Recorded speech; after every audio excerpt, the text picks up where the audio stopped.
Hi, I'm Emily Rose. And I'm Dan Philgreen. Welcome to Shell Point Today for Monday, March 4th. Well, thank you for joining us for another stellar program. We're meeting up with Dottie Tronis to preview the upcoming Bakeless Bake Sale. And so here we are, you and I getting ready to roll this one out. Right, I'm excited about that. And Jeff Corey is here to talk about how you can help your CPA this tax season.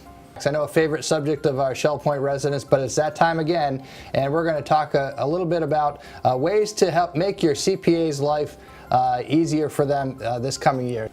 Plus, David Hauenstein is giving us the rundown on this week's edition of Listening to the Words. From gardens to geese, and from Oprah Winfrey to Garrison Keillor, it's time for this week's edition of Listening to the Words.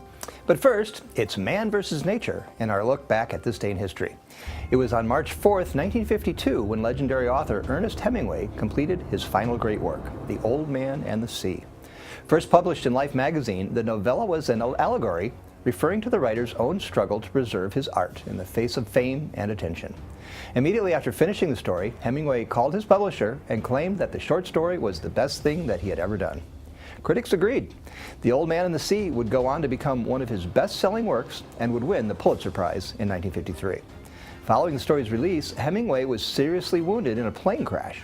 The incident would leave him anxious and depressed, putting him on a downward spiral until his death in 1961. Coming up tomorrow, be sure to sign up for the Academy presentation from Dr. Margaret Duxbury about animal behavior. She spent 10 years as an associate professor of the University of Minnesota's College of Veterinary Medicine, running her immensely successful behavior practice. Now, she's coming to the Grand Cypress Room at 10 a.m. tomorrow to share stories that will open our eyes and hearts into what makes animals tick.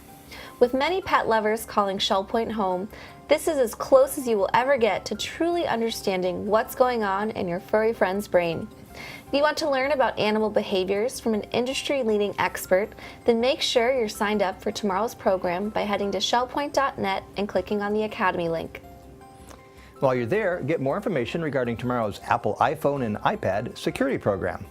Bruce Findlay of Sundial will lead this 4-session class that will teach you about privacy, security, and identity theft. These are technology areas that you need to understand in today's world, and Bruce will provide many details that will give you a new perspective on how to keep safe while using your Apple products. Space for this program is extremely limited, so if you want to make sure that you're being safe on your devices, then register for tomorrow's Academy 4-session program on Apple iPhone and iPad security. There's still time to sign up for the final Academy on the Go destination happening this Thursday. Get ready for a trip to downtown Fort Myers for a morning at the Butterfly Estates. This facility has been dedicated to the protection and preservation of Florida's native butterfly species. You will take a tour of the estate and learn about the research projects that are helping maintain butterfly populations around the Sunshine State. You can even take part in a butterfly release. While on the premises, you can also enjoy a lunch at the Bullig Restaurant, where you can dive into one of their legendary waffles. Head to any concierge desk to register. Then spend your Thursday relaxing in the tranquil serenity of the Butterfly Estates.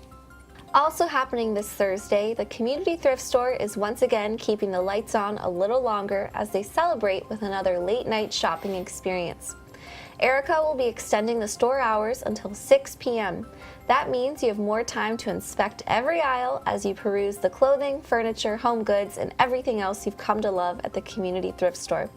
With new inventory arriving every day, you never know what items await you at the thrift store. Plus, with more time to shop, you can take all the time you need to secure that amazing deal. If you have any questions regarding the Community Thrift Store's late night hours, give the shop a call at 225-6529. Saving money at the Community Thrift Store is one way to ease the burden of tax season. But as Jeff Corey of the Legacy Foundation explains, there are other ways that you can help your CPA before April 15th.